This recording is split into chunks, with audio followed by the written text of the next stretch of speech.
नमस्कार शेतकरी मित्रांनो, Nimbalkar dragon fruit farm and नर्सरीमध्ये आपलं स्वागत आहे. तर या व्हिडिओमध्ये आपण बोलणार आहोत ड्रॅगन फ्रूटचे सरासरी उत्पन्न आणि यंदाचे दर.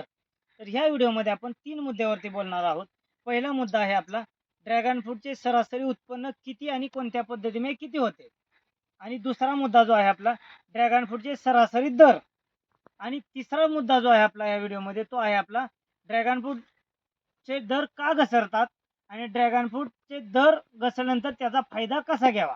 तर याच्यामध्ये शेतकरी मित्रांनो आपण आता बघणार आहोत. पहिला जो मुद्दा आहे आपला तो आहे ड्रॅगन फ्रूटचे सरासरी उत्पन्न. तर याच्यामध्ये शेतकरी मित्रांनो जी पाठीमागे दिसते तुम्हाला ही ट्रेलिस पद्धत आहे. याच्यामध्ये जीआयची ट्रेलिस पद्धत आहे. तर तुमची कोणती पद्धत आहे, कोणत्या टेक्निकनं तुम्ही ड्रॅगन फ्रूट शेती केली त्याच्यावर तुमचं उत्पन्न ठरतं. तर साधारण सरासरी उत्पन्न जे आहे शेतकरी मित्रांनो, तुमची जर प्लॉट हा पोल प्लेट सिस्टमवरती असेल तर तुम्हाला 8 ते 12 टनापर्यंत उत्पन्न निघतं. आणि तोच जर तुमचा प्लॉट जो आहे तो ट्रेलिस पद्धतीनं असेल तर तुमचा 8 ते 22 टनापर्यंत उत्पन्न निघतं हे दुसऱ्या वर्षापासून. तर याच्यामध्ये काही कमी जास्त होऊ शकतं. परंतु बरेच व्हिडिओ किंवा शॉर्ट्स शेतकरी मित्रांनी बघितले असतील की त्याच्यामध्ये 50-60 टन उत्पन्न निघालं अशा जी आकडेवारी आहे ही वाढीव सांगितलेली असते. तर शेतकरी मित्रांनो याच्यावरती न जाता तुम्ही जे फॅक्टमध्ये जे खरं म्हणजे जे उत्पन्न निघतंय त्याच्यावरती तुम्ही लक्ष देऊन तसं तुम्ही अपेक्षा ठेवून शेतकरी मित्रांनो त्याच्यावरती काम केलं पाहिजे. तर निघणारे जे उत्पन्न आहे त्याच्यामध्ये तुम्ही जर जे उत्पन्न जे तुम्ही बघितलं बरेच व्हिडिओमध्ये सांगतात की 50-60 टन उत्पन्न निघालं, 2-4 एकरामध्ये करोडो कमावले, असे जे व्हिडिओमध्ये आहेत त्याच्यामध्ये तुमचं जे उत्पन्न आहे त्याच्याबद्दल तुमची अपेक्षा जास्त वाढते आणि त्यामुळे तुम्ही जास्त दराची अपेक्षा ठेवता शेतकरी मित्रांनो. तर सत्य जे परिस्थिती आहे त्याच्यामध्ये तुम्हाला 8 ते 12, 8 ते 15 टन तुम्हाला उत्पन्न निघतं किंवा 8 पासून 22-23 टनापर्यंत उत्पन्न तुम्हाला ट्रेलिस पद्धतीने निघू शकतं. आता शेतकरी मित्रांनो आपला दुसरा मुद्दा जो आहे तो आहे सरासरी दर. यंदाचे दर जे आहेत हे काय आहेत. तर शेतकरी मित्रांनो तुम्हाला कमीत कमी 40-50 रुपयेपर्यंत पासून जी सुरुवात आहे ती 150 रुपये, 140 रुपये, 160 रुपये, 180 रुपयेपर्यंत म्हणजे 40 पासून 180 रुपयेपर्यंत यंदाचे जे दर आहेत ते शेतकरी मित्रांना बऱ्याच भेटलेले आहेत. तर हा जो आहे त्याचा सरासरी दर होता. त्याच्यामध्ये आता तुमची कोणती व्हरायटी आहे ड्रॅगन फ्रूट याच्यावरती पण तुमचा दर अवलंबून राहतो. काही व्हरायटी आहेत जम्बो रेड व्हरायटी, सी व्हरायटी, येलो व्हरायटी, सफेद व्हरायटी जी आहे व्हाईट व्हरायटी याच्यावर त्याचा दर साधारण अवलंबून राहतो. जर तुमची व्हरायटी जम्बो रेड किंवा सी व्हरायटी असेल तर तुमचा हा दर हा साधारण समान राहतो. थोडाफार एक 20-25 रुपयाचा फरक राहतो. ते तुमच्या फळाच्या टिकवण क्षमतेनुसार त्याचा दर बदलतो आणि आतून कोणता कलर आहे त्याचा, कोणता पल्प आहे त्याच्यावर त्याचा दर ठरतो. तर हे होतं सरासरी दर. जे तुमचे दर आहेत ते 40-50 रुपयापासून हे 180 रुपयेपर्यंत ह्या वर्षी दर शेतकरी मित्रांना बरेच भेटलेले आहेत. त्याच्यामध्ये एरियानुसार सुद्धा काही फरक पडतो. ज्या भागामध्ये तुमचं उत्पन्न येतं त्या भागामध्ये तुमचा थोडासा दर कमी येतो. ज्या एरियामध्ये तुमचं उत्पन्न आहे त्या एरियामध्ये तुम्ही जाऊन तुमच्या मालाची विक्री केली तर तिथं थोडासा तुम्हाला दर जास्त भेटतो. तर शेतकरी मित्रांनो हा दुसरा मुद्दा होता आपला सरासरी यंदाचे दर. तिसरा मुद्दा जो आहे आपला शेतकरी मित्रांनो दर का घसरतो आणि त्याचा फायदा कसा घ्यायचा. तर शेतकरी मित्रांनो ह्याच्यामध्ये थोडक्यात सांगणार आहे मी. तुमचं जर जो एरिया आहे ज्या एरियामध्ये जो पाऊस पडतो, जे आभाळाचं वातावरण बनतं, जे ह्युमिडिटी जी लेवल जी मेंटेन होते कमी जास्त त्याच्यावरून तुमचं उत्पन्न येतं. जर आभाळ लागून राहिलं, पाऊस लागून राहिला तर तुमचा माल लवकर ओढून येतो. त्याच्यामुळे अचानक शेतकऱ्यांचा त्या भागामधला अचानक माल आल्यामुळं तुमचा ड्रॅगन फ्रूट शेतीचा जो विक्रीचा दर आहे फळांचा तो आहे तो कमी येतो. तर दर घसरतो हा तुमचा आभाळ आल्यामुळे अचानक तुमचे थोडे जास्त लॉट आणि उत्पन्न जास्त निघाल्यावर तुमचा हा दर घसरला जातो. तर त्याचा फायदा कसा घ्यायचा शेतकरी मित्रांनो.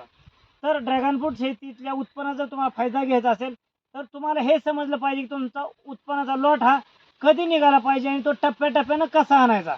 तर शेतकरी मित्रांनो ह्याच्यामध्ये काय सुद्धा काही टेक्निक आहेत.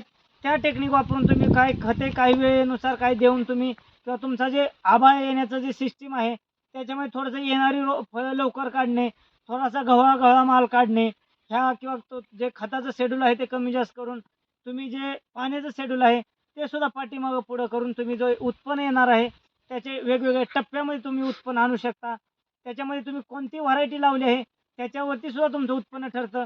शक्यतो ड्रॅगन फ्रूटची जम्बो व्हरायटी असेल फॉर एक्झाम्पल त्याच्यामध्ये थोडीशी साल झाडं असल्यामुळे त्याचं जो उत्पन्न जे आहे ते एक 3 ते 4 टप्प्यामध्ये महिन्याचं जे उत्पन्न एक येणारी वेव जी आहे, एक येणारा लॉट जो आहे, जी 1 महिन्याची वेव आहे ती 3 ते 4 तोड्यामध्ये तुमचे 4 तोडे होतात. ते 5-5, 7-7 दिवसाच्या फरकाने 3 ते 4 तोडे होतात. त्याच्यामुळे तुम्हाला थोडंसं टप्प्याटप्प्याने उत्पन्न आलं फायदा होतो. तेच जर शेतकरी मित्रांनो थोडीशी दुसरी कोणती व्हरायटी असेल, साधारण सी व्हरायटी वगैरे असेल, दुसरी कोणती व्हरायटी असेल, तर त्याची टिकवण क्षमता साल पातळ असल्याने थोडासा त्याचा जो येणारा महिन्याचा लोट आहे तो एकदम येतो. आणि त्यावेळेस जर तुमचा जर मार्केटमध्ये जर रेट जो आहे घसरले असेल तर थोडा शेतकरी मित्रांनो थोडासा प्रॉब्लेम जाणवू शकतो. तर शेतकरी मित्रांनो तुम्ही अशा वेगवेगळ्या मिक्स व्हरायटी 2-3 व्हरायटी लावू शकता, जेणेकरून तुम्हाला शेतकरी मित्रांनो त्याचा उत्पन्नाचा जो आहे फायदा घेता येईल. एकदम तुमचा माल मार्केटमध्ये येणार नाही. जरी वातावरणामध्ये बदल झाला, जरी वातावरण बदललं तरी तसं तुम्हाला त्याचा नुकसान न होता जो ॲव्हरेज दर आहे त्याचा सरासरी जो दर आहे तुमचा निघणारा 3 ते 4 तोड्यांचा प्रत्येक महिन्यामध्ये आणि येणारे 5 ते 6 जे वेव आहेत, 5 ते 6 जे लॉट येणार आहेत, 5-6 महिने तुमचे चालणार आहे, त्याचा तुम्हाला सुरुवातीला उत्पन्नाच्या ज्या मध्य आहे जो साधारण तुम्ही मे जूनमध्ये जर तुमचं उत्पन्न चालू झालं तर मे जून जुलैमध्ये तुमचं थोडासा सरासरी दर हा जास्त राहतो. जून जुलैमध्ये थोडासा पावसामुळे जून जुलैमध्ये थोडासा रेट तुमचा जास्त माल येतो अचानक, त्यामुळे थोडासा ॲव्हरेज सरासरी दर हा थोडासा कमी येतो. आणि पुन्हा ऑगस्ट सप्टेंबरमध्ये तोच रेट तुम्हाला पाऊस कमी होऊन जो थंडीमुळे जो आहे त्यामुळे तुमचं उत्पन्न कमी निघतं शेतकरी मित्रांनो, त्यामुळे तोच रेट हा पुन्हा परत वाढीला जातो. त्यामुळे सुरुवातीला जास्त राहतो, परत तो दर घसरला जातो 2 महिने आणि पुन्हा तो दर तुम्हाला शेवटच्या 2 महिन्यात पुन्हा वाढवून भेटतो. हा पूर्ण दर हा तुमचा फळांचा जो आहे तो तुमचं उत्पन्न कसं निघतंय, ते तुमचे लॉट कसे निघतात आणि किती पटीनं तुमचं जे मार्केटमध्ये येणारा जो आहे तो डिमांड आणि सप्लाय याच्यावरती तुमचा जो दर आहे तो तुमचा मिळाला जातो. तर शेतकरी मित्रांनो ह्यामध्ये आपले 3 मुद्दे होते. पहिला मुद्दा आहे आपला हा ड्रॅगन फ्रूट शेतीमध्ये होणारे उत्पन्न. दुसरा मुद्दा आहे त्याचा सरासरी यंदाचा दर. आणि तिसरा जो मुद्दा आहे तुमचे जर दर घसरले, दर कशामुळे घसरले, दर घसरल्यानंतर त्याचा फायदा कसा घ्यायचा, हे तुमचे मी मुद्दे डिटेलमध्ये थोडेसे सांगण्याचा प्रयत्न केला आहे. तर याच्यामध्ये बरेच शेतकरी मित्रांची अपेक्षा दर कमी भेटल्यामुळे अपेक्षांचा भंग होतो. याच्यामध्ये मी सांगणार आहे का, तर तुम्ही जे अपेक्षा ठेवली आहे, तर तुम्ही जे उत्पन्न जे आहे ते बऱ्याच व्हिडिओमध्ये तुम्ही बघितलं असेल 50 टन 60 टन माल निघाला, 2 एकरामध्ये 1 करोड झाले, ह्या गोष्टी तुम्ही व्हिडिओमध्ये ऐकल्यामुळे तुमची अपेक्षा आहे की तुम्ही 100-150 रुपये ठेवता प्रत्येक वेळेस, तर तसा तुम्हाला बिलकुल दर भेटणार नाही. दिवसेंदिवस हा दर जरी ॲव्हरेज रेट बाकी फळबागांसारखा गेला तर तुमचा 50 ते 80 रुपये हा ॲव्हरेज दर तुम्हाला भेटेल. 100 रुपयेच्या लगभग आसपास तुम्हाला चांगला दर भेटू शकतो. आणि हा जो दर आहे तुमचा हा तुम्हाला त्या रेंजने भेटणारच आहे. तो जर तुम्हाला त्या भेटला तर तुम्ही अपेक्षांचा भंग होणार नाही. त्यामुळे तुम्ही जी लावणारी लागत आहे शेतकरी मित्रांनो ही तुम्ही गरजेनुसार करा.